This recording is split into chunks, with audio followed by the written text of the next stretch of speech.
Everyone welcome back. तो इतनी class में आपका स्वागत है और आज हम लोग स्टैटिस्टिकल मैकेनिक्स का रिवीजन करने वाले हैं। तो कोशिश करेंगे कि एक क्लास में हम लोग आज वन शॉट एक तरह से बोल सकते हैं ना रिवीजन हो जाए कंप्लीटली इस क्लास में। तो स्टार्ट करेंगे स्टार्ट में का, क्योंकि टाइम वेस्ट नहीं कर सकते, जल्दी से बातें करेंगे और कोशिश करेंगे कि आधा पौन घंटा में जितना भी समय लगे और कंप्लीट हम लोग एक बात इसका डिस्कशन कर लें, किस तरह से PIQs भी आते हैं, मतलब किस तरह से क्वेश्चन आने की प्रोबेबिलिटी भी है आगे हमारे 2024 के एग्जाम में। तो starting from the very beginning और हम बात करेंगे जो हमारा स्टेट से, जो हमारी माइक्रो स्टेट होती है, यहाँ से हम लोग शुरुआत करेंगे। ठीक है, सबसे पहले स्टैटिस्टिकल मैकेनिक्स है ना। तो वो शुरुआत कहाँ से होती है? बहुत बेसिक बात से शुरुआत करेंगे। Micro state and macro state, थोड़ा सा आइडिया होना चाहिए हमें क्या होती थी micro state and micro and macro state.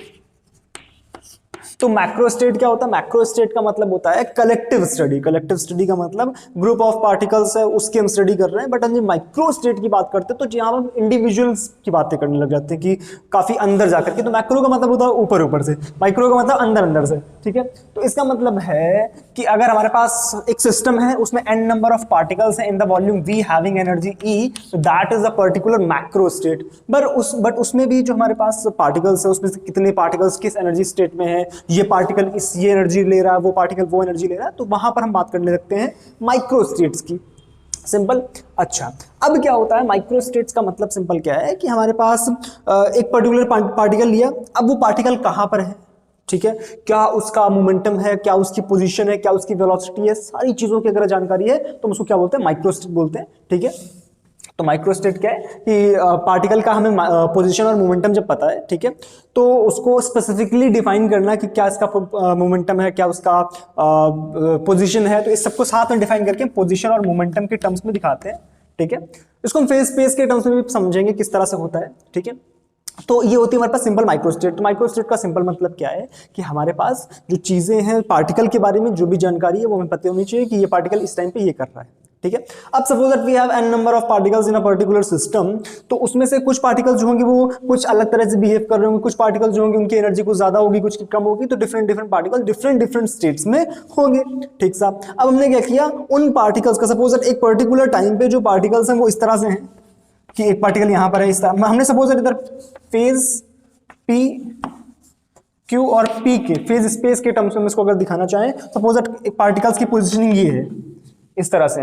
इसका मतलब क्या है, किसी पार्टिकल की पोजीशन ये, मोमेंटम ये, तो इस तरह से हमने इसको दिखा दिया कि हमारे पास फेज स्पेस होता है। ठीक है, ओके, तो हमने डिफरेंट टाइम्स हमने क्या किया। देखो वास्तविकता में क्या होता है कि जब हमारा समय बीतता है तो ये पार्टिकल्स अपनी पोजीशन चेंज करेंगे, अपना मोमेंटम चेंज करेंगे, तो ये पार्टिकल्स इधर उधर मूव करेंगे। सिंपल, जब ये पार्टिकल इधर उधर मूव करते हैं तो इनकी पोजीशन मोमेंटम जब चेंज हो रहा है इन द फेज स्पेस, तो वहां पर एक नए तरीके, सपोज हमने टाइम टी पे देखा, time t is equal to T plus delta D पे देखा, तो इनकी पोजीशन कुछ और हो गई। सिंपल, तो टाइम के साथ में जिस तरह से इवॉल्व हो रहे हैं, उस सारे टाइम्स का अगर हम कलेक्शन करें, उन सारे पोजीशंस और मोमेंटम का हम कलेक्शन करें, सपोज दैट एक पर्टिकुलर टाइम पे इसका ये पोजीशन मोमेंटम सारे पार्टिकल्स का हमने नोट कर लिया, दूसरे टाइम पे नोट कर लिया, उन सारे आगे तक के सारे जितने पोजीशन मोमेंटम है उनको समय से ना देख करके हमें एक पर्टिकुलर टाइम फिक्स कर दिया और उन सबको एक ही टाइम पर एक जगह रख दिया, that is called an ensemble. Ensemble क्या होता है कि हमारे पास जितनी माइक्रो स्टेट्स, मतलब क्या हो गई, एक पर्टिकुलर, ये क्या है, एक पर्टिकुलर माइक्रो स्टेट है ना, तो जितनी माइक्रो स्टेट्स आने वाली है फ्यूचर में उन सबको एक साथ रख दिया।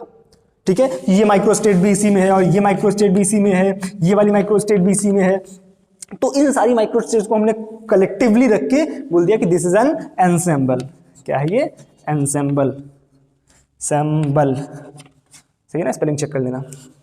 ठीक है, तो ये हमारे पास होता है एनसेंबल। अब एनसेंबल क्या है? Ensemble is nothing but the collection of micro states. क्या हो गया हमारे पास? Collection of micro states. बात समझ आ रही है?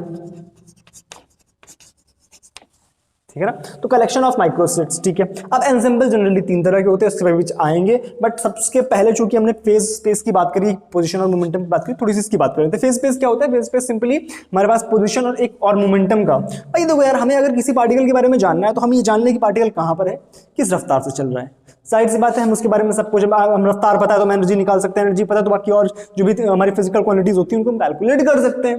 तो हमें फेज स्पेस में चीजें पता होनी चाहिए कि कैसे ये पार्टिकल किस जगह पर है, किस तरह से इवॉल्व हो रहा है समय के साथ में। सिंपल, इस वजह से हमें जरूरत पड़ती है फेज स्पेस की। अब डिफरेंट सिस्टम्स के फेज स्पेस जो होते हैं वो किस तरह से हमें समझने होते हैं, किस तरह से हमें ड्रॉ करना होता है, उनको बोलते हैं फेज स्पेस ट्रैजेक्टरी। अब सोचो हमारे पास एक पार्टिकल जो था, एक पर्टिकुलर अगर पार्टिकल पे फोकस करें, सपोज ये पार्टिकल था, इधर हमारे पास मोमेंटम, इधर हमारे पास पोजीशन, एक पर्टिकुलर टाइम पे यहाँ पर था, समय के साथ इवॉल्व होगा, मान लो समय के साथ इवॉल्व होने के साथ में यहाँ पर आ गया, तो उसकी पहली माइक्रो स्टेट ये थी, दूसरी माइक्रो स्टेट ये थी, इस तरह से डिफरेंट माइक्रो स्टेट्स में होगा। सपोज दैट इस तरह से कोई एक ट्रैजेक्टरी फॉलो कर रहा है, तो हमारे पास ये क्या हो गई, ये क्या हो गई, phase space trajectory. Phase space trajectory क्या होती है, जब पार्टिकल हमारे पास समय में इवॉल्व करता है तो उसकी पोजीशन और मोमेंटम चेंज होता है। उन सारी पोजीशन और मोमेंटम को अगर एक जगह कलेक्टिवली प्लॉट करें तो वो एक जो हमारी ट्रैजेक्टरी को बनाती है, that trajectory is called phase space trajectory, है ना, फेज स्पेस ट्रैजेक्टरी। ठीक है, फेज स्पेस ट्रैजेक्टरी पे क्वेश्चंस पूछे जा सकते हैं, बहुत इंपॉर्टेंट टॉपिक है आपका फेज स्पेस ट्रैजेक्टरी, तो इस पे किस तरह से क्वेश्चंस करने ही ध्यान रखना है। ठीक है, तो फेज स्पेस ट्रैजेक्टरी ये होती है जिसमें मोमेंटम और पोजीशन कोऑर्डिनेट शामिल होते हैं। अब डिफरेंट सिस्टम्स की फेज स्पेस ट्रैजेक्टरी में प्लॉट करनी थोड़ी सी आनी चाहिए, याद भी कर सकते हो। अब जैसे सपोज हम एलिप्स की बात करें, या सॉरी मैं डायरेक्टली स्पेस नाम नहीं दे सकता हूँ, मैं सपोज बात करूँ मैं हार्मोनिक ऑसिलेटर की, किसकी, हार्मोनिक ऑसिलेटर की। पहले ही मैंने बोल दिया क्या है ये हार्मोनिक ऑसिलेटर, तो आप खुद से बोल सकते हैं इसकी फेज स्पेस ट्रैजेक्टरी क्या होगी, एलिप्स। इसकी फेज स्पेस ट्रैजेक्टरी क्या होती है, एलिप्स। मतलब क्या है, देखो कैसे प्लॉट करते हैं, ध्यान से देखना। जब भी हमारे पास जो सिस्टम दिया गया उसके लिए हम नॉर्मल क्लासिकल हमारे हैमिल्टोनियन लिखते हैं। हैमिल्टोनियन क्या होता है इसके लिए, simple P square by two M plus half M omega square X square या क्यू स्क्वायर के टर्म्स में लिख लेते हैं, Q square is equal to total energy, simple. तो ये हमारे पास अगर बहुत देखो पी स्क्वायर क्यू स्क्वायर, ये हमारे पास एक एलिप्स का इक्वेशन बन रहा है। इसको प्लॉट करोगे तो हमारे पास एलिप्स ही है। इसमें और भी कई सिस्टम पूछे जा सकते हैं। सपोज एलिप्स का ये इक्वेशन हो गया। अब इसके बाद हमसे बोल दिया गया सपोज दैट हार्मोनिक ऑसिलेटर तो हो गया हमारे पास। इसके अलावा अगर हमसे बोल दिया गया मान लो पार्टिकल इन अ बॉक्स है, पार्टिकल इन बॉक्स है, तो पार्टिकल इन बॉक्स के लिए हम जानते हैं कि उस वहां पर उसकी पोटेंशियल क्या होती है, जीरो। तो डायरेक्टली हम लिखते हैं P square by two M is equal to E, P square by two M is equal to E, यानी पी यहाँ पे एक तरह का कांस्टेंट है, मोमेंटम क्या है, कांस्टेंट है। इसका मतलब क्या है, यहाँ पर इसकी जो फेज स्पेस ट्रैजेक्टरी बनती है, ये हमारे पास क्यू मान लो इधर और इधर पोजीशन में मोमेंटम मान लो, इसकी जो फेज स्पेस ट्रैजेक्टरी बनती है वो ऐसे बनती है। आप पहले एक बार पॉजिटिव में गया फिर क्या होगा, नेगेटिव में जाएगा। तो इस तरह से इसकी फेज स्पेस ट्रैजेक्टरी बनती है। तो रेक्टेंगुलर बॉक्स भी ऐसे बोल सकते हो, rectangular box is a phase space trajectory of particle in a box. ये किसके लिए है, पार्टिकल इन अ बॉक्स।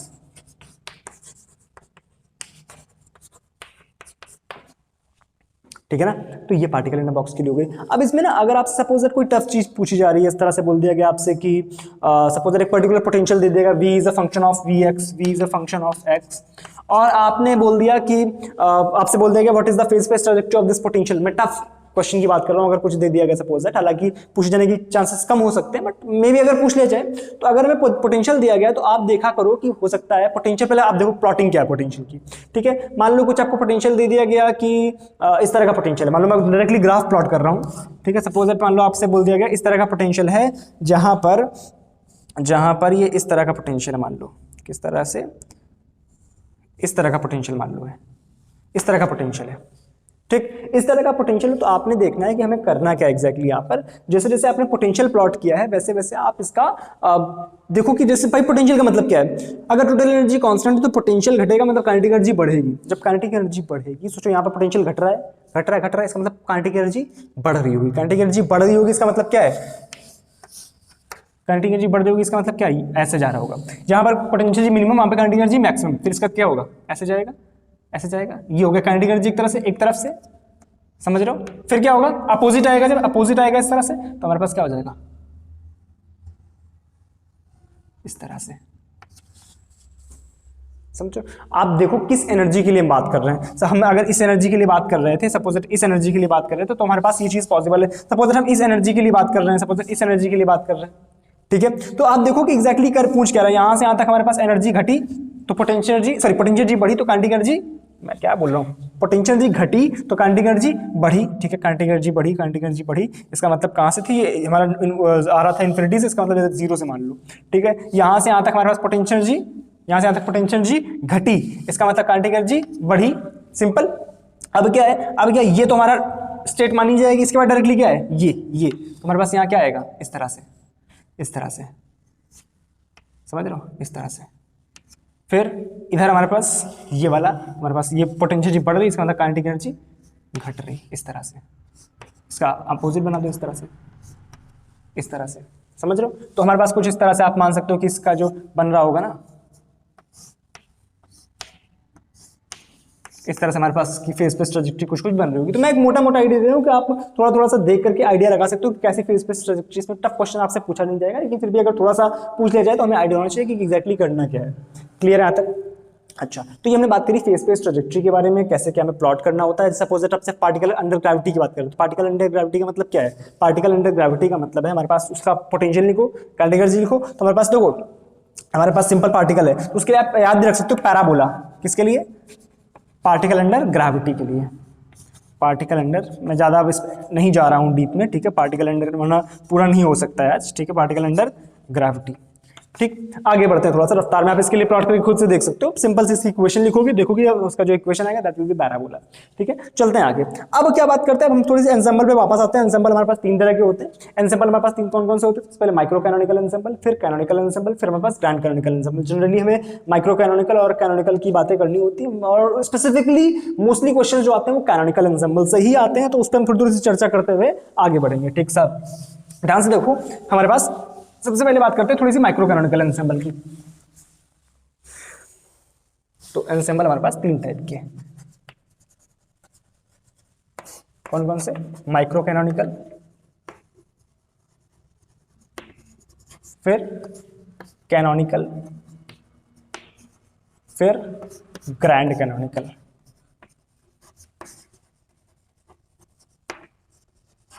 ठीक, माइक्रो कैनोनिकल एंसेंबल कौन सा होता है? जहां पर हमारा जो एक तरह से आप बोल सकते हो पार्टिकल जो है, मतलब जो हमारा स्टेट है दैट इज कंप्लीटली पैक्ड या बाउंडेड, यानी यहाँ पर एनर्जी फिक्स है, नंबर ऑफ पार्टिकल्स फिक्स है, वॉल्यूम फिक्स है, सब कंप्लीटली फिक्स है। तो यहाँ पर हमारे पास नंबर ऑफ पार्टिकल्स, वॉल्यूम और एनर्जी सारी चीजें फिक्स होती हैं। मतलब सपोज दो सिस्टम्स हैं, तो इनके बीच में ना एनर्जी का ट्रांसफर होगा, ना हमारे पास नंबर ऑफ पार्टिकल्स ट्रांसफर होंगे, वॉल्यूम तो कांस्टेंट ही है। सपोज हमारे पास कैनोनिकल एंसेंबल है, तो कैनोनिकल एंसेंबल में क्या होता है कि दो ऐसे सिस्टम्स जिनके बीच में एनर्जी तो ट्रांसफर हो सकती है बट पार्टिकल्स फिक्स हैं। तो जब एनर्जी ट्रांसफर होगी, इसका मतलब कब तक ट्रांसफर होगी? जब तक कि दोनों इक्विलिब्रियम में ना जाए। इक्विलिब्रियम मतलब थर्मल इक्विलिब्रियम, थर्मल इक्विलिब्रियम मतलब टेंपरेचर कांस्टेंट। तो कैनोनिकल एंसेंबल के केस में नंबर ऑफ पार्टिकल्स फिक्स है, वॉल्यूम फिक्स और टेंपरेचर फिक्स है, इसमें एनर्जी फिक्स नहीं हो सकती है। सिंपल। ग्रैंड कैनोनिकल एंसेंबल में क्या होता है कि यहाँ पर हमारे पास नंबर ऑफ पार्टिकल्स जो होते हैं वो भी हमारे पास ट्रांसफर हो सकते हैं, कि इस तरह का सिस्टम है जहां पर हमारे पास आप बोल सकते हो इस तरह से ओपन सिस्टम थर्मोडायनेमिक सिस्टम में होता है, उसी तरह से हमारे पास ग्रैंड कैनोनिकल सिस्टम होता है। यहाँ पर हमारा चूंकि नंबर ऑफ पार्टिकल्स जो है फिक्स नहीं है, यानी कब तक एक ट्रांसफर करेंगे जब तक कि उनका केमिकल पोटेंशियल सेम ना हो जाए। तो केमिकल पोटेंशियल, वॉल्यूम और टेंपरेचर, तो ये होती है ग्रैंड कैनोनिकल एंसेंबल की बातें।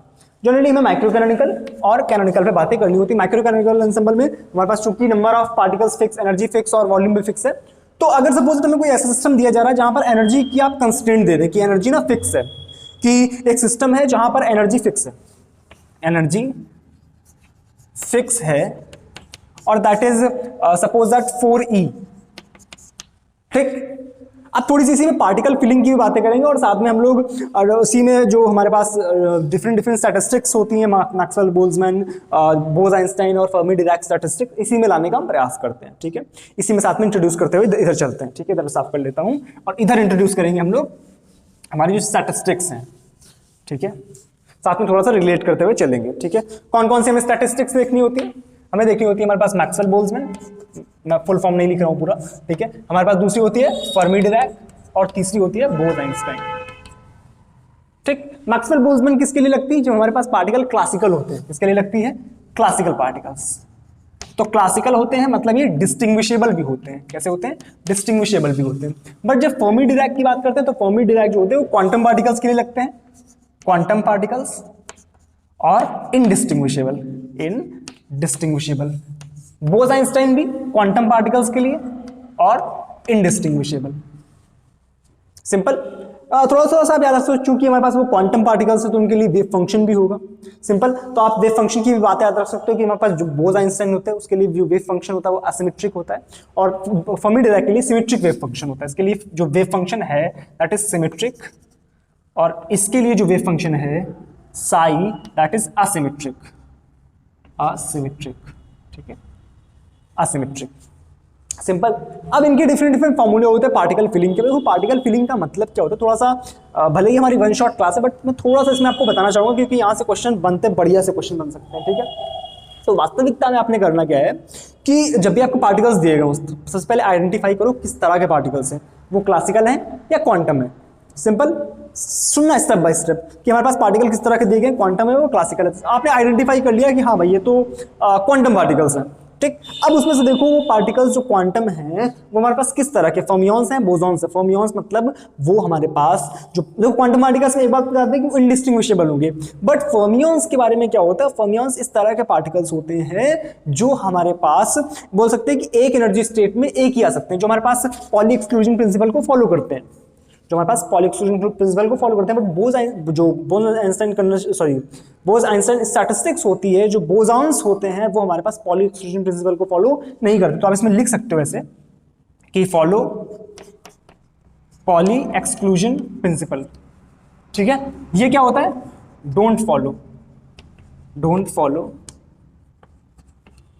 Poly exclusion principle, simple. अब क्या बात होती है कि जब हमारे पास इनको हमें भरना है नंबर ऑफ एनर्जी शेल्स में, नंबर ऑफ एनर्जी लेवल्स में, तो किस तरह से भरते हैं, बहुत ध्यान सुनना कि सबसे पहले देखो कि हमारे पास आपने आइडेंटिफाई कर लिया, चलो हमारे पास सपोज फिक्स हो गया कि हमारे पास वो बोसॉन्स हैं, तो अब इनके लिए पार्टिकल फिलिंग की होते हैं फॉर्मूले जो आपको भी डायरेक्टली याद रखने हैं, ठीक है। मैक्सवेल बोल्ट्जमैन, मैं डायरेक्टली इधर से लिखता हूँ, मैक्सवेल बोल्ट्जमैन के लिए पार्टिकल फिलिंग का फॉर्मूला क्या होता है कि हमारे पास number of ways to fill the particular, बोल सकते हैं for all the distribution sets, तो इसके लिए नंबर ऑफ वेज होते हैं for all distribution sets, that is equal to n factorial multiplication of over all the i's gi पे power ni by ni factorial. Simple, कोई दिक्कत है यहाँ तक। ni फैक्टोरियल क्या है हमारे पास फॉर ऑल द, ये क्या है मल्टीप्लीकेशन, पाई का मतलब क्या है मल्टीप्लीकेशन यहाँ पर, सिंपल। अच्छा, दूसरा फर्मी डिराक के लिए, हमारे पास number of ways for all the distributions that is equal to multiplication of all the sets, मतलब ऑल द डिस्ट्रीब्यूशन सेट्स, ठीक है। Not all the distribution sets बोल सकते हैं, हमारे पास जो भी हमारे पास नंबर ऑफ एनर्जी लेवल्स हैं उन सब के लिए मल्टीप्लीकेशन, ठीक है। ओके, इसके लिए क्या आ जाता है हमारे पास फैक्टोरियल, या बोल सकते हैं हम लोग, हाँ ठीक है, या GICNI प्रॉपर्ली लिख देते हैं, GICNI। ये किसके लिए है हमारे पास, फर्मी डिराक के लिए, फर्मियंस के लिए, ठीक है। इधर लिख लेता हूं मैं बोसॉन्स के लिए, इधर दिखेगा शायद आपको, ठीक है। बोसॉन्स के लिए लिख लेता हूं, बोस-आइंस्टाइन के लिए मेरे पास जो नंबर ऑफ वेज होते हैं, ठीक है, उसका फॉर्मूला क्या था, pi factorial ni plus gi minus 1 upon factorial ni factorial gi minus 1, ठीक है। ये क्या लिखा हुआ है, factorial ni plus gi minus 1 upon factorial ni into factorial gi minus 1। I hope ये आपको दिख रहा हो क्लियरली, हाँ ठीक है। थोड़ा सा इसको स्विच कर देता हूं इधर की तरफ, ठीक है। आई होप ये चीजें आपको क्लियरली विजिबल है, ठीक है। अच्छा, अब क्या है कि कोई डाउट आ रहा हो तो लिख सकते हो कमेंट सेक्शन में, ठीक है। ओके, ये हमारे पास हो गए नंबर ऑफ वेज, ठीक। अब हम करना क्या होता है, सपोज हमें कंस्टेंट दिया गया है कि हमारे पास एनर्जी जो है वो फिक्स है 4E, तो एक बात हमें समझ आती है कि जो हमारे पास स्टैटिस्टिक्स होगी, सॉरी जो हमारे पास सिस्टम होगा that will be micro canonical, simple, क्योंकि एनर्जी फिक्स है। अब पार्टिकल्स में भरने किस तरह से, ध्यान से देखना। हमसे बोल दिया गया कि बोसॉन्स थे और एनर्जी लेवल जो हमारे पास थे दैट इज 0E 2E और 3 या 2E तक मान लेते हैं। हमारे पास इतने एनर्जी लेवल्स थे और पार्टिकल्स थे 4। पार्टिकल्स कितने हैं, 4। तो आपने बताना है कि नंबर ऑफ वेज कितने हो सकते हैं कि हम इनको इसमें भरें, और हमारे पास एनर्जी का कंस्टेंट क्या है, 4 एप्सिलॉन। सिंपल। तो करने का तरीका देखो, सबसे पहले आपको डिस्ट्रीब्यूशन सेट्स ढूंढना है, ठीक है। कि सपोज हमारे पास ये 0 एनर्जी, ये एप्सिलॉन, ये 2 एप्सिलॉन। पार्टिकल्स कितने हैं, 4। इसका मतलब है हमें टोटल एनर्जी कितनी रखनी है, इसको एप्सिलॉन मान लेते हैं, ठीक है। तो 4 एप्सिलॉन हमारे पास टोटल एनर्जी होनी चाहिए। 4 एप्सिलॉन के लिए हम क्या कर सकते हैं, चूंकि बोसॉन्स हैं तो हम कहीं भी कितना भर सकते हैं, 2 हम यहाँ पर अगर डाल दें और 2 यहाँ पर डाल दें, तो हमारे पास क्या होगा, जो नंबर ऑफ जो बोसॉन्स हैं यहाँ पर 2 हैं, तो 2 दूनी 4 एप्सिलॉन हो गए, 0 तो टोटल 4 एप्सिलॉन ही रहेगा। इसकी टोटल एनर्जी कितनी, 4 एप्सिलॉन, ठीक है। दूसरा तरीका देखते हैं, 0 एप्सिलॉन 2 एप्सिलॉन, ठीक है। क्या हम ऐसा कर सकते हैं कि एक पार्टिकल यहां भरें, 2 पार्टिकल्स यहां भरें और 1 पार्टिकल यहां भर दें, सिंपल। और कोई तरीका बन रहा है क्या, और कोई तरीका बन रहा है, नहीं। चलो एक बात अपने को समझ आई कि एक डिस्ट्रीब्यूशन ये पॉसिबल है, एक डिस्ट्रीब्यूशन ये पॉसिबल है। इनको बोलते हैं डिस्ट्रीब्यूशंस। क्या बोलते हैं, डिस्ट्रीब्यूशन। में चौक उठा लेता हूं, इनको बोलते हैं डिस्ट्रीब्यूशंस, ठीक है। तो कौन कौन सा डिस्ट्रीब्यूशन बना, ठीक है। हमारे पास 0 के लिए 2, ठीक है, एप्सिलॉन वाले में 0, 2 एप्सिलॉन वाले में फिर से 2। बात समझ आ रही है? एक ये डिस्ट्रीब्यूशन बना, इसी को बोलते हैं एनआई। ये क्या है? एनआई, एक पर्टिकुलर डिस्ट्रीब्यूशन सेट है ना, एक पर्टिकुलर डिस्ट्रीब्यूशन सेट एनआई, ठीक है। अच्छा, अब क्या है दूसरा डिस्ट्रीब्यूशन सेट? क्या है हमारे पास? 1 2 1, सिंपल, कोई दिक्कत? तो हमने जो ये लिखा हुआ है, ये जो एक पर्टिकुलर डिस्ट्रीब्यूशन सेट के लिए लिखा हुआ है, ये एक सेट के लिए है, समझ रहे हैं? तो हमारे पास एक सेट के लिए हम सुनो फॉर्मूला लगाते कैसे? फॉर्मूला लगाने में गलती मत करना यहां पर कि ये एक डिस्ट्रीब्यूशन सेट आया है, तो एक डिस्ट्रीब्यूशन सेट के लिए हम ऐसे एक फॉर्मूला, जो भी हमारा बोसॉन्स के लिए फॉर्मूला है, हम ये लगा सकते हैं। अब ध्यान से उसको लगाना कैसे, ठीक है? मैं ऊपर वाला साफ कर रहा हूं, ध्यान देखना, आई होप आपको दिख रहा हो, मैं आज बार चेक कर लेता हूं, ठीक है, ओके। तो हमारे पास ध्यान से पहले डिस्ट्रीब्यूशन सेट के लिए लिखते हैं 2 0 2, ठीक है, ओके, 2 0 2। हमारे पास यहां पर 2 पार्टिकल्स, यहां पर एक, यहां पर एक। अब ध्यान देखो, ध्यान देखना, इसके लिए हमारे पास जो GI है वो कितना है? इसके लिए GI कितना है? ध्यान से देखना, GI कितना है? 1। इसके लिए भी GI कितना है? 1। इसके लिए भी GI कितना है? 1। GI मतलब क्या होता है? Number of energy states. GI क्या होता है? Number of energy states. समझ आ रहा है? कोई कंफ्यूजन? अच्छा, ध्यान देखो, इसका मतलब क्या है? जब इसको लिखेंगे W फॉर NI, जो पहला वाला है, इसके लिए लिखेंगे, हमारे पास क्या आ जाएगा? GICNI, ये वाला है, पाई मतलब factorial NI plus GI। NI कितना है? ये NI है, ये GI है, 2 1 3, 3 - 1 upon factorial NI। Factorial NI मतलब ये फैक्टोरियल 2 इंटू फैक्टोरियल 1, सही है, इंटू, मैं सही लिखा है ना, NI माइनस GI माइनस 1, तो GI माइनस 1 फैक्टोरियल 0, फैक्टोरियल 0 की वैल्यू कितनी होती है? 1, ठीक है। सिमिलरली इसके लिए लिखेंगे तो हमारे पास क्या आ जाएगा? GI, ओहो सॉरी, इसी के लिए, इस सेकंड वाले के लिए, सॉरी, इसमें नहीं जाना है, अभी इसी में चलना है, ठीक है, इनटू, क्योंकि पाई लगा हुआ है, इसका मतलब मल्टीप्लिकेशन, तो GI प्लस NI माइनस 1 यानी दिस प्लस दिस माइनस 1 यानी फैक्टोरियल 0, और ये सिंपली 1 आ जाएगा शायद मेरे ख्याल से। और ये क्या है? फैक्टोरियल फैक्टोरियल NI मतलब हमारे पास 0, और फैक्टोरियल GI मतलब 0, खत्म, ये 1 आ गया, ठीक है। यहाँ पर क्या आ जाएगा? सेम चीज आ जाएगी, क्योंकि 2 1 है, इसका मतलब 3 - 1 अपॉन फैक्टोरियल 2 फैक्टोरियल 0। ध्यान देखो कितने बेस बने, ये हमारे पास फैक्टोरियल 2 बचा 1, ये 1, ये 1। आप खुद भी सोचो ध्यान से कि इसको कैलकुलेट करने का सिर्फ एक ही तरीका है, इसको आप चूंकि इनडिस्टिंग्विशेबल है, ये इनडिस्टिंग्विशेबल है, तो इसको कैलकुलेट करने का एक ही तरीका, बट ये डिस्टिंग्विशेबल होते ना, अगर ये डिस्टिंग्विशेबल होते तो हम यहां से जब जाते तो हमारे पास कई नंबर आता है, ये नंबर अलग आता है, ये सिंपल हमारे में 1 आ रहा है, कितना आ रहा है? 1। इसमें भी आप ध्यान सोचो तो 1 ही आएगा, ये एक ही तरीका है, आप इनको रीअरेंज नहीं कर सकते। आप ये फॉर्मूला लगाओगे, इसका भी तरीका कितना हो जाएगा? WNI फॉर सेकंड डिस्ट्रीब्यूशन, इसको आप N1 बोल सकते हो ऐसे, ठीक है, इसको आप N2 बोल सकते हो, तो ये कितना आ जाएगा हमारे पास? 1। तो टोटल जब हमें लिखना होता है, जब W टोटल लिखना होता है, नंबर ऑफ वेज, तो WN1 प्लस WN2, तो हमारे पास कितना आ गया? 1 + 1 यानी 2। तो आपको लग रहा होगा कि ये तो डायरेक्टली हम बोल सकते थे कि एक ये है, एक ये, इतना कैलकुलेशन की क्या जरूरत है? ये कैलकुलेशन होती है लंबे डेटा के लिए। हमारे पास सपोज दिया होता कि ये हमारे पास इस तरह के पार्टिकल्स थे, क्लासिकल पार्टिकल्स थे, तो क्लासिकल पार्टिकल्स में आपको 4 की जगह 6 पार्टिकल दे देता वो, फिर बोलता रीअरेंज करके बताओ कैसे करना है। तो सबसे पहले आपको हर डिस्ट्रीब्यूशन सेट बनाने, जो भी डिस्ट्रीब्यूशन सेट बन जाए उसके में हर डिस्ट्रीब्यूशन सेट के लिए स्पेसिफिक फॉर्मूला आपको दिया गया है। फिर आपको हर डिस्ट्रीब्यूशन सेट के लिए जो हमारे पास नंबर ऑफ फेज आ रहे हैं, लास्ट में सबको ऐड कर देना है। यहाँ पर आपको एक अगर आप टोटल निकालना चाह रहे हो, तो यहाँ पे एक समेशन लगा सकते हो, यहाँ पे समेशन लगा सकते हो आप, एक समझ लो कि लास्ट में आपको सारे डिस्ट्रीब्यूशन सेट्स के लिए जोड़ना है, for all the distribution set. समझ आ रहा है? कोई कंफ्यूजन यहाँ तक? पक्का? इसको उतारो, फिर आगे ही बात करते हैं थोड़ा सा।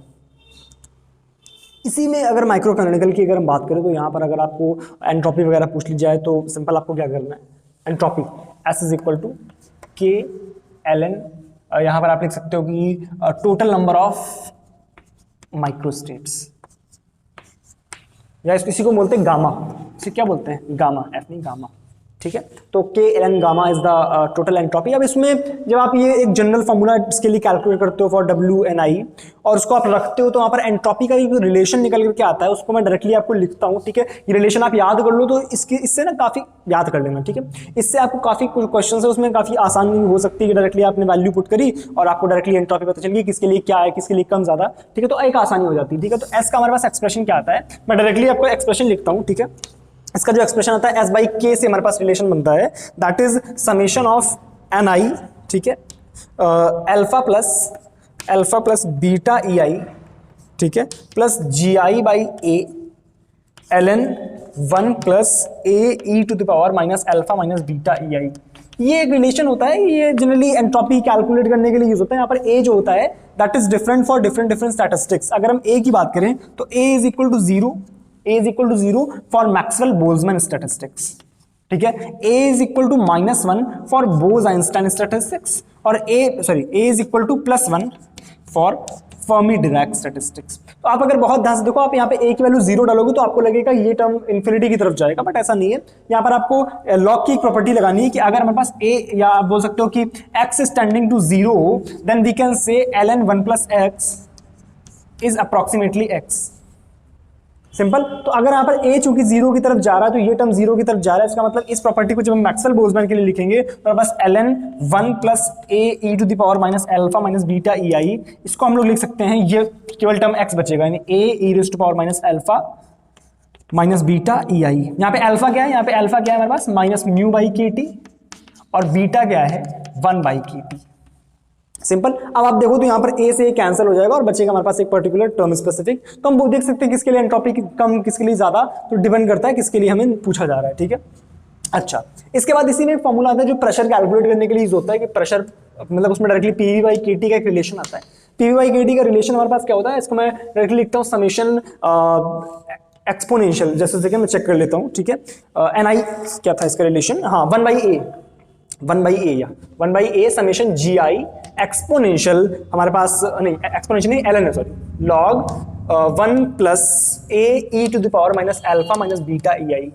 ये रिलेशन होता है प्रेशर के लिए। ये आपका रिसेंट क्वेश्चन शायद 2023 में 2022 में शायद इससे क्वेश्चन पूछा गया था कि प्रेशर किसके लिए ज्यादा होता है, किसके लिए कम होता है। तो बहुत ध्यान सोचो कि जब हम ए की वैल्यू यहाँ पर 0 रखेंगे, तो ए की वैल्यू 0 रखेंगे तो हमारे पास ये टर्म क्या बचेगा, A E to the power alpha minus beta E I, A E to the power alpha minus beta E I. तो ए से कैंसिल हो जाएगा, हमारे पास एक स्पेसिफिक टर्म बचेगा, ठीक। बट जब ए की वैल्यू आप +1 रखोगे, जब ए की वैल्यू +1 रखोगे तो ये टर्म पॉजिटिव आएगा, और जब ए की वैल्यू आप -1 रखोगे तो ये टर्म नेगेटिव आएगा। यानी जो पॉजिटिव किसके लिए आएगा, फर्मी डिराक के लिए पॉजिटिव आएगा। तो फर्मी डिराक के लिए पी सबसे ज्यादा होगा, तो pressure in the Fermi Dirac, ठीक है, वो सबसे ज्यादा होगा, फर्मी डिराक, ठीक है, वो सबसे ज्यादा होगा। और सबसे कम किसके लिए हो जाएगा, जिसके ए -1 है, यानी हमारे पास बोज आइंस्टाइन, ठीक है। और बीच वाला क्या था, मैक्सवेल बोल्ट्जमैन, क्योंकि इसके लिए 0 था, ठीक है।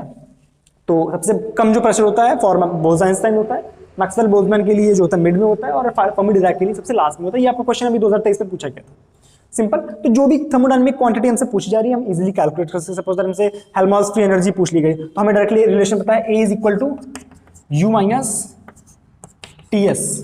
हमें एंट्रोपी पता है, एनर्जी अगर फिक्स कर दी गई तो हमें एंट्रोपी के साथ में हम इसको ए कैलकुलेट कर सकते हैं, क्योंकि एनर्जी तो फिक्स है, एंट्रोपी हमने इस रिलेशन से कैलकुलेट कर दी, उठा के वहां रख दो, ए कैलकुलेट हो सकता है। बात समझ आ रही। अब क्या है, हम चलते हैं कैनोनिकल एंसेंबल की तरफ, जहां से किस तरह के क्वेश्चंस आते हैं मैं वो आपको बताता हूं। क्वेश्चंस वहां से बहुत आते हैं रिसेंटली, लगातार 2022 23 से पिछले सालों में लगातार क्वेश्चंस पूछे जा रहे हैं वहां से। क्वेश्चन ध्यान क्या रखना है आपको कि जब भी हम कैनोनिकल एंसेंबल की बात कर रहे हैं, कैनोनिकल एंसेंबल, तो कैनोनिकल एंसेंबल में सबसे पहली चीज जो हमें देखनी है दैट इज पार्टीशन फंक्शन, ठीक है। क्या है, पार्टीशन फंक्शन। इसको हम डिफरेंट नोटेशंस होते हैं, कुछ बुक्स में इसको z से दिखाते हैं, कुछ बुक्स में इसको QNVT से दिखाते हैं, इस तरह से नोटेशन होता है QNVT। This is the partition function for canonical ensemble. इसका फॉर्मूला क्या होता है, summation GI e raised to power minus beta EI। This is the partition function for the canonical ensemble. Simple. For the discrete energy sets, for the discrete energies. But अगर continuous की बात करें, for continuous energies, for continuous, ठीक है। तो z क्या आ जाएगा, या QNVT, मैं डायरेक्टली QNVT से जनरली लिखता हूं। QNVT हमारे पास क्या आ जाएगा, QNVT हमारे पास जाएगा इंटीग्रेशन GI, ये हमारे पास क्या आ जाएगा, GI e raised to power minus beta EI into DEI। Let me check, मैंने करेक्ट लिखा हुआ ये, जस्ट अ सेकेंड, कहाँ गया हमारे पास, कुछ तो मैंने GI या GE लिख लो इसको, है ना, GE है ना, इसको भी नॉर्मली E लिख लो, तो हमारे पास ये एक्सप्रेशन हमारे पास जाएगा DE यहाँ पर, करेक्ट है। तो ये हमारे पास बन गया। इसके बाद अगली चीज हम प्रोबेबिलिटी की बात करते हैं। प्रोबेबिलिटी क्या होती है, एक सपोज हमारे पास कुछ पार्टिकल्स थे, वो डिफरेंट एनर्जी स्टेट में थे, तो इस पार्टिकल की इस स्टेट में पाए जाने की प्रोबेबिलिटी क्या है। तो प्रोबेबिलिटी का डायरेक्टली फॉर्मूला आपको क्या रखना, P in a particular ith state of any particle is equal to e raise to power minus beta ei upon summation of e raise to power minus beta ei। Suppose that आपसे बोल दिया गया कि we have three energy states या मानो 2 energy state, एक minus epsilon एक plus epsilon. ठीक, हमारे पास दो एनर्जी स्टेट्स थी, ठीक है, एन पार्टिकल्स थे। कितने पार्टिकल्स थे? एन बोसॉन्स थे, मान लो मेरे पास एन पार्टिकल्स थे एक तरह से, ठीक है। और आपसे बोल दिया गया कि बताओ कि what is the probability of finding a particle in the minus E state. तो आपने क्या करना है, यहां पर रखना है, पहले पार्टीशन फंक्शन कैलकुलेट कर लो। क्यू एन वी टी क्या आ जाएगा? क्यू एन वी टी आ जाएगा इस वाले क्वेश्चन के लिए मेरे पास ई रेज़ टू पावर, भाई समेशन है ना यहाँ पर, तो जी आई कितना है? एक ही है, तो सिंपल मेरे पास क्या आ जाएगा, यहाँ जी आई कर लेते हैं, ठीक है, जी आई। ठीक है, अगर इसमें क्या बोल रहा हूँ मैं, अगर डिजेनरेसी गिवन है तो डायरेक्टली रखेंगे, नहीं दी गई है तो हम डायरेक्टली 1 रख लेंगे इसकी वैल्यू, ठीक है। तो E raise to power minus beta E plus E raise to power minus beta plus E, एक में प्लस ई एक में माइनस ई, ठीक है, क्योंकि हमारे पास दो स्टेज है तो समेशन करेंगे जब उस पर, तो एक में आएगा माइनस, एक में आएगा प्लस। सिंपल, ये आ गया हमारे पास पार्टीशन फंक्शन। अब हमें लिखनी probability in the first minus E, probability in minus E, तो हम क्या लिख सकते हैं, E raise to power plus का beta E upon E raise to power minus beta E plus E raise to power plus beta E. तो this is the probability. इस तरह के क्वेश्चन अभी लास्ट ईयर में पूछे गए, समझ रहे हो। तो इसमें कुछ आइडेंटिटीज भी आपको याद रखनी, ध्यान रखना है कि जो हमारे पास हाइपरबोलिक आइडेंटिटीज होती है उसमें हमारे पास क्या होता है, साइन हाइपरबोलिक एक्स क्या होता है, वो होता है हमारे पास ई पावर एक्स माइनस ई पावर माइनस एक्स, है ना, बाई 2। ये क्या होता है हमारे पास, ये होता है हमारे पास साइन हाइपरबोलिक एक्स। तो यहाँ से जब आपको इस तरह का फंक्शन देना, उसको आप हो सकता है ऑप्शन से हाइपरबोलिक के टर्म से पूछा जा रहा हो कि हाइपरबोलिक क्वांटिटीज के टर्म से ऑप्शन दिए हो, अपने ध्यान रखना हाइपरबोलिक आप लगा सकते हो। हमारे पास कॉस हाइपरबोलिक एक्स का फॉर्मूला क्या होता है, ठीक है। जनरली ये चीजें आपको नहीं बताई जाएंगी स्टैटिक में, आप मैथमेटिकल में पढ़ते हो, बट फिर भी अपन ध्यान रख लेते हैं, ठीक है। तो E raise to power minus X plus E raise to power minus X upon 2 E raise to power X plus E raise to power minus X by 2, this is the cos hyperbolic X. Tan hyperbolic X आप देख सकते हो, यहाँ से क्या बन जाएगा, sign by cos, simple. अच्छा, इसमें अगर एनर्जी की बात करी जा रही है, एवरेज एनर्जी, ये इसको हम यू से भी दिखा सकते हैं। इसका फॉर्मूला हमारे पास क्या आता है, minus del by del beta, sorry क्या लिख रहा हूं मैं, 1 बाई जेड या क्यू, या इसको मैं जेड लिख लेता हूँ, क्यू एन वी टी कुछ भी लिख लो, del Z by del beta. Z short पड़ता है, क्यू एन वी टी थोड़ा लंबा हो जाता है, तो शॉर्ट में हम इसको लिख सकते हैं कि this is the average energy. हमारे पास जब भी एक स्टेट दी गई है, तो उसके लिए सबसे पहले पार्टीशन फंक्शन कैलकुलेट किया, पार्टीशन फंक्शन रखना, पार्टीशन फंक्शन को हमने बीटा के रेस्पेक्ट में डिफरेंशिएट किया। सपोज हमारे पास ये पार्टीशन फंक्शन आया था, ये इसको z लिख सकते हैं अपन। तो हमारे पास पार्टीशन फंक्शन अगर ये आया था, तो हमारे पास इसको हम डिफरेंशिएट करेंगे, इसको अगर हम डिफरेंशिएट करेंगे del z by del beta करेंगे, क्या आ जाएगा हमारे पास, minus E raise to power minus beta E plus E raise to power minus beta, sorry plus beta E, correct है। ई कॉमन लेंगे, क्या बचेगा यहाँ से, E raise to power beta E minus E raise to power minus beta E, है ना, ये आ जाएगा। उठा करके यहाँ रख दो, z की वैल्यू डालो, देखो क्या बन रहा है। ये एग्जैक्टली इसी तरह के, यही शायद डिट्टो क्वेश्चन था 2022 में या 23 में, एग्जैक्टली मेरे को नहीं याद है, बट सेम क्वेश्चन आपको 2022 में भी एक इस तरह टाइप का आया था। 2023 में भी आई थिंक इसी टाइप का एक क्वेश्चन बना था, जहाँ तक मुझे याद है। 23 में ही था, 22 में नहीं, 23 में ही था। और सिर्फ 22-23 की बात नहीं कर रहा हूँ, अक्सर पूछे जा रहे हैं, मैं रिसेंट की बात कर रहा हूँ, पीछे भी लगातार इस पे क्वेश्चन पूछे गए हैं आपसे। सिंपल, कोई दिक्कत है यहाँ तक, 100% पक्का। इसको उतारो, फिर आगे की थोड़ी सी चर्चा और बची है। तो इसी मैकेनिकल एग्जांपल में जब अपने पार्टीशन फंक्शन कैलकुलेट कर लिया, तो पार्टीशन फंक्शन प्रोबेबिलिटी कैलकुलेट कर ली, तो यहाँ से डिफरेंट फिजिकल क्वांटिटीज कैलकुलेट करने की डायरेक्ट फॉर्मूले होते हैं हमारे पास। जैसे हमारे पास हेल्महोल्ट्ज़ फ्री एनर्जी अगर आपको कैलकुलेट करना है, ठीक है, ए आपको कैलकुलेट करना है, हेल्महोल्ट्ज़ फ्री एनर्जी है ये, ठीक है। इसका डायरेक्टली फॉर्मूला क्या होता है, minus K T L N Q N V T. मतलब आपने डायरेक्टली जो हमारा पार्टीशन फंक्शन था उसमें लॉग लिया, के माइनस के टी से मल्टीप्लाई करा, that is Helmholtz free energy, ठीक है। अगर हम पार्टीशन फंक्शन की बात करें, किसकी बात करें, पार्टीशन, सॉरी क्या बोल रहा हूँ, अगर हम एंट्रोपी की बात करें, तो एंट्रोपी का हमारे पास फॉर्मूला क्या होता है, माइनस के P R is the P I, ठीक है, प्रोबेबिलिटी ऑफ ith स्टेट, और एल एन, मैं कुछ गड़बड़ लिख रहा हूँ क्या, एल एन पी आई, मैं एक बार चेक कर लेता हूँ, समेशन होता है शायद यहाँ पर एक समेशन माइनस के summation for all the states, summation for all the I states. इसको अगर हम समेशन करते हैं तो यहाँ पर हमारे पास एंट्रोपी कैलकुलेट होकर के आ जाती है। अब पार्टीशन फंक्शन भी डिफरेंट सिस्टम्स के आप लिख लो, शायद आपसे कभी पूछ दिया जाए कि फॉर क्लासिकल आइडियल गैस के लिए, है ना, आइडियल गैस के लिए हमारे पास पार्टीशन फंक्शन क्या होता है, तो मैं डायरेक्टली लिख देता हूँ उनका एक्सप्रेशन, क्यूएनवीटी फॉर आइडियल गैस। ये किसके लिए है, आइडियल गैस, ठीक है। क्या होता है, 1/n फैक्टोरियल, ठीक है, v/h³ 2 पाई m kt पे पावर 3/2 पे power n. This is the classical gas having ideal gas with having n particles. ठीक है, ओके.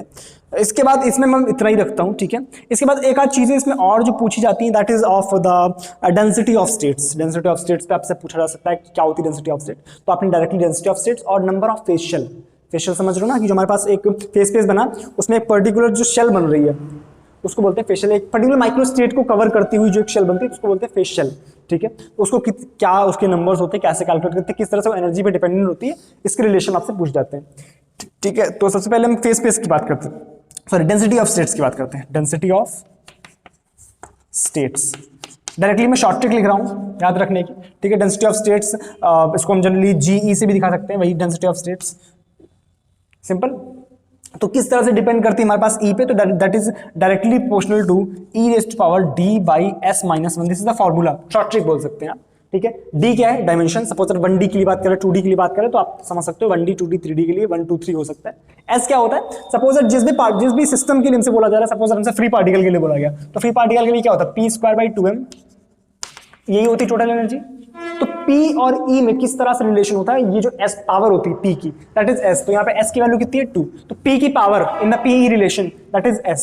तो आप यहाँ पर रखोगे फॉर वन डायमेंशन, अगर रखेंगे for one dimension free particle के लिए फॉर 1D, तो क्या बन जाएगा, GE is directly proportional to E power D by S. तो 1D के लिए D कितना हो गया 1/2 -1, यानी E पे पावर -1/2. ठीक है, 2D में अगर बात करेंगे तो 2D में ये क्या बन जाएगा हमारे पास, GE is directly proportional to E raised to power 0. सही ना, क्योंकि ये 2/2 यानी 1 e पावर 0. 3D में क्या बन जाएगा, 3D में क्या बन जाएगा, GE is directly proportional to E raised to power, ये हमारा 3/2 यानी -1 यानी 1/2, ये बन गया. तो इस तरह से आप जिस भी सिस्टम के लिए बोला जा रहा है, अगर हमारे पास फ्री पार्टिकल है तो उसके लिए ये बन गया. हमारे पास डिफरेंट सिस्टम्स बन सकते हैं, सबके लिए अलग अलग रिलेशन बनेगा. ठीक है, जनरली नहीं बोला गया तो मतलब फ्री पार्टिकल की ही बात कर रहा है वो. ठीक है, इसके बाद नंबर ऑफ फेस सेल कैसे कैलकुलेट करते हैं. नंबर ऑफ फेस सेल का डायरेक्टली फॉर्मूला होता है number of face cell NE is directly proportional to E raised to power D by S. इसमें -1 नहीं करते हैं, यानी अगर हम 1D के लिए बात करेंगे कितना आ जाएगा, D बाई S की वैल्यू 1D के लिए 1/2 E पावर 1/2. ये क्या आ जाएगा इसके लिए 2D के लिए क्या आ जाएगा हमारे पास 2/2 यानी E पावर 1, यहाँ पे क्या आ जाएगा 3/2. तो 1/2 1 3/2. तो ये आता है हमारे पास number of face cell for different states. कोई कंफ्यूजन यहाँ तक, कोई कंफ्यूजन, आई थिंक मैंने ऑलमोस्ट सारी चीज़ें इसमें कवर कर ली है. ठीक है, फिर भी अगर कोई चीज़ छूट रही है तो मेरे को आप कमेंट सेक्शन में बता सकते हो, मैं किसी क्लास में उसको धीरे से कवर करवा दूंगा. ठीक है, बाकी कोई डाउट आता है तो आप नीचे चैट सेक्शन में कमेंट सेक्शन में लिख सकते हो. वीडियो को लाइक जरूर कर देना, सब्सक्राइब नहीं किया सब्सक्राइब कर लेना, नोटिफिकेशन घंटी बजा देना. ठीक है, वीडियो को शेयर जरूर कर दिया करो. ठीक है भाई, जो भी डाउट है लिख सकते हो. साथ ही साथ आपको जो सारी चीज़ें हैं, यानी Telegram channel, Telegram group, application और हमारे पास इंस्टाग्राम, सबके लिंक जो है डिस्क्रिप्शन में दिए गए, आप डायरेक्टली जाकर के वहाँ से ज्वाइन कर सकते हो. ठीक है, चलो मिलता है नेक्स्ट क्लास में, तब तक के लिए thank you so much, bye bye.